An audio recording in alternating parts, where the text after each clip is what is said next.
जिनको पता नहीं ABCD का, वो राहुल नागपाल बिक गया। कहाँ बिक गया भाई? पैसे तुमने गिने थे क्या? तुम्हारे सामने गड्डियाँ गिनी गई थी क्या? बताओ ना।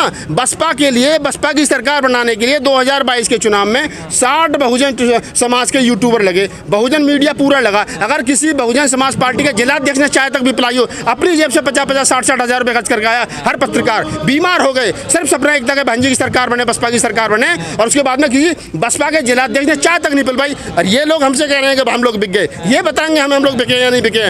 ये बताएंगे जिन्होंने पूरी 5 साल बसपा की सरकार में दलाली करी। मैं बसपा से नाराज नहीं हूँ। बसपा हमारे खून में। बसपा के लिए 10 बीघा जमीन बेची, बाप के प्राणों की कुर्बानी दी, अभी भी चुनाव में लाखों रुपए जेब से खर्च करे। और ये जो जितने लोग घूम रहे हैं ना कि राहुल नागपाल ने BJP ज्वाइन कर ली, इनको बता दूं मैं कि मैंने बसपा जब ज्वाइन करी थी ना, तो बहन कुमारी मायावती, सतीश मिश्रा और आकाश आनंद, 3 बड़े नेताओं ने ट्वीट करके कहा था कि राहुल का बसपा में स्वागत है। अगर मुझसे कोई दिक्कत है तो बहन जी ट्वीट करें, कहें कि राहुल नागपाल को बसपा से निकाला जा रहा है। सतीश चंद्र मिश्रा जी ट्वीट करें, कहे राहुल नागपाल को बसपा से निकाला जा रहा है। आकाश आनंद जी ट्वीट करें, हम कहेंगे हम बसपा के नहीं है। मैं बसपा का हूँ, मेरे घर के अंदर कुछ गलत होगा तो बोलूंगा भी। लेकिन आलोचना बहुत कर रहे हैं आप चुनाव। अरे करने दो ना यार, मेरा मैं कर रहा हूँ ना। अगर हम लोग बसपा के हैं, मैं बसपा का पार्ट हूँ और बसपा के लिए मैंने काम किया है, और अगर रिजल्ट नहीं आ रहा, कहाँ कमी है, उस पर अगर चर्चा ओपन डिबेट नहीं होगी, हम लोग बगल झाँकेंगे तो जवाबदेही हमारी है। गाँव देहात में जो हाशिए पर आदमी है, गली मोहल्ले में जो रह रहा है, जो उम्मीद लगाए बैठा है राहुल नागपाल जैसे युवा और तमाम लोग कुछ करेंगे, उनको उम्मीद है हमसे। हम अपने सामने BJP से पूछा आपने कि दलितों पर अत्याचार, एट्रोसिटीज क्यों बढ़ रही है? बिल्कुल पूछा है, रोज पूछते हैं। आप हमसे कई बार सवाल पूछते हैं, आंख में आंख डाल करके पूछते हैं। और अगर आपको विश्वास नहीं है तो हमारे वीडियो पढ़े, राहुल नागपाल के वीडियो पढ़े। पार्लियामेंट में ही तो लोग रोड पर भैमे कर रहे हैं। मैं संसद भवन के प्रांगण में खड़े होकर के प्रधानमंत्री जी की आंख में आंख डाल करके कहता था कि आप यहाँ तो बाबा साहब की जयंती मना रहे हो, बाबा साहब का परिनिर्वाण दिवस मना रहे हो, और देश भर में दलितों के ऊपर एट्रोसिटी हो रही है, उस पर आपका क्या कहना है? अरे हिम्मत चाहिए अपने लोगों को। कोई भी उल्टा सीधा, राहुल नागपाल को 4 गाली दे लो यार, तुम्हारी दुकान चल जाएगी, अच्छी बात है ना। लेकिन पहले अपने गरिबान में झांक करके तो देख लो। कौन है गाली जो दे रहे हैं आपको सोशल मीडिया पे? ये अंधभक्त है। हमारे वाले अंधभक्त जो है वो मोदी के अंधभक्त से ज्यादा खतरनाक है, इतना मुझे पता है। अच्छा। इनको कोई, मैं आंख बंद करके कहता हूँ नहीं, बसपा बहुत बढ़िया, बहन जी प्रधानमंत्री बनेंगी, एक विधायक रहेंगे, प्रधानमंत्री कहाँ से बनेंगे भैया बता दो।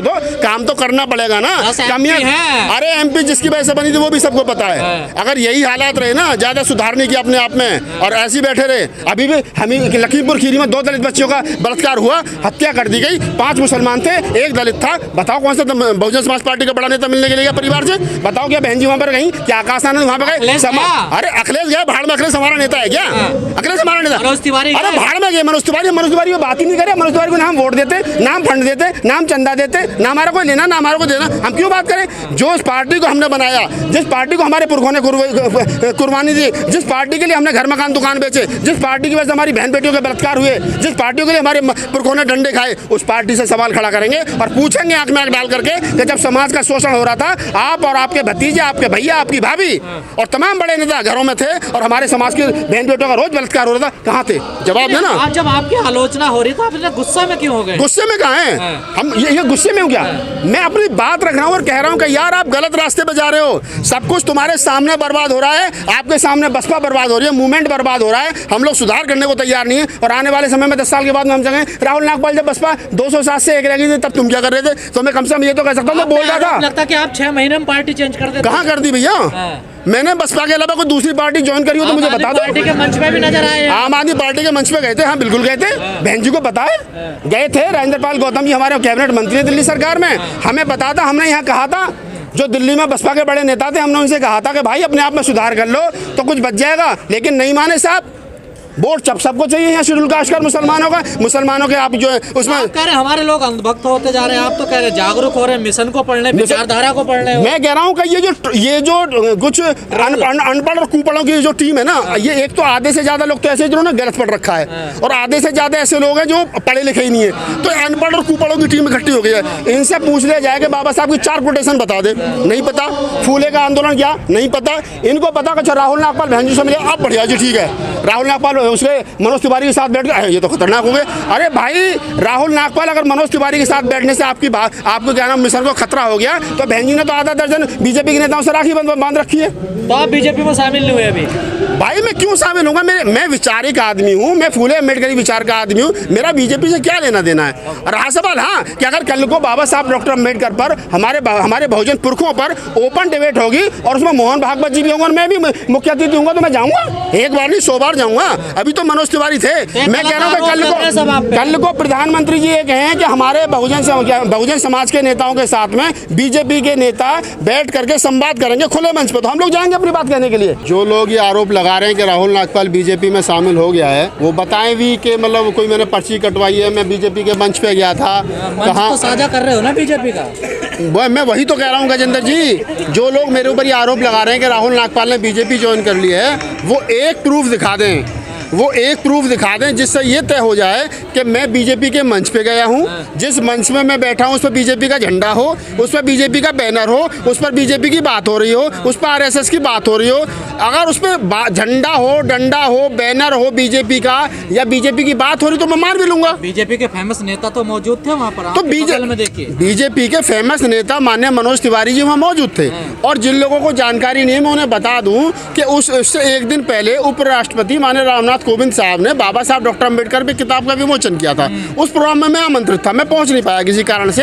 अगले दिन फिर मेरे पास में फ़ोन आया कि दिल्ली में बाबा साहब डॉक्टर बी आर अम्बेडकर की किताब का विमोचन हो रहा है दिल्ली लेवल पर, तो आप उसमें एज ए मुख्य अतिथि और एज ए क्या नाम दलित साहित्यकार के रूप में आप आमंत्रित हैं। तो मैंने कहा मैं ठीक है मैं आ जाऊँगा, लेकिन मेरी कुछ शर्तें हैं। पहली शर्त ये है कि वहाँ पर बीजेपी का झंडा नहीं होना चाहिए, बीजेपी का बैनर नहीं होना चाहिए, बीजेपी की बात नहीं होनी चाहिए। बात मेरे साथ मंच पर कौन बैठा है मुझे इससे कोई लेना देना नहीं है। मनोज तिवारी बैठे हैं, मोहन भागवत बैठे हैं, क्या नरेंद्र मोदी बैठे हैं, आदित्यनाथ योगी बैठे हैं, मुझे इससे कोई लेना देना नहीं है। लेकिन सामान्य मंच है और बाबा साहब डॉक्टर अम्बेडकर की बात हो रही है तो कहीं भी जा सकते हैं, इसमें कोई आपत्ति थोड़ी है। और जिन लोगों को ये आपत्ति है कि मैं मनोज तिवारी के साथ में मंच साझा कर रहा हूँ, तो उन लोगों की जानकारी के लिए मैं बता दूँ अनपढ़ और कुपढ़ लोगों को कि तुमको ये मालूम होना चाहिए कि 2016 में 17 में मैंने मनोज तिवारी के साथ में बाबा साहब डॉक्टर बी आर अम्बेडकर के जन्मदिवस पर और बाबा साहब डॉक्टर अम्बेडकर की पुण्यतिथि पर पार्लियामेंट के संसद भवन के पार्लियामेंट के प्रांगण में जो सरकारी प्रोग्राम होता है उसमें उनके साथ प्रोग्राम किया है। मैंने साथ में कविता और गीत गाई हैं और उसमें मैं ही नहीं था, उसमें दिल्ली प्रदेश के माननीय मंत्री राजेंद्र गौतम भी थे, तमाम एक्टिविस्ट थे। तो किसी नेता के साथ में आप बैठ करके एक कप कॉफी पी ले, इसका मतलब ये नहीं कि आप उसके हो गए। मैं तो राजेंद्र गौतम के पास भी जाता हूँ, तो क्या मैं आम आदमी पार्टी का हूँ? क्या अगर बीजेपी में चले जाएंगे तो कौन? नहीं, मैं पहली बात तो मैं गया ही नहीं ना भाई। दिक्कत होना ना होना तो बात की बात है, मैं जाऊंगा तभी तो किसी को दिक्कत होगी ना। और फिर दूसरी बात ये, मैं क्या पहन रहा हूँ, क्या खा रहा हूँ, कहाँ जा रहा हूँ, कौन मेरे मित्र हैं, कौन मेरे दुश्मन है, ये तय मैं करूँगा ना। ये जो मुट्ठीभर लोग घूम रहे हैं समाज में अनपढ़ और कुपढ़, ये थोड़ी तय करेंगे।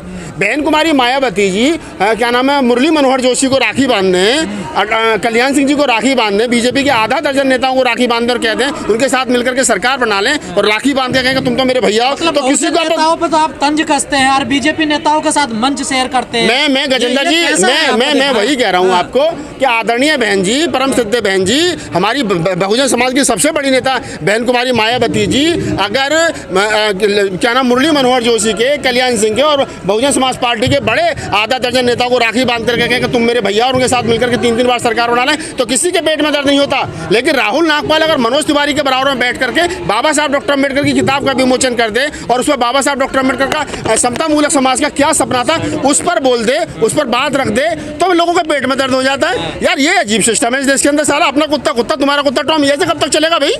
क्यों? लेकिन आप लोग तो लगातार कहते हैं बीजेपी बाबा साहब विरोधी है। हाँ बिल्कुल है, बाबा साहब विरोधी है। तो मंच पे क्या करते हैं? उनके मंच पे कहाँ चलेंगे भाई?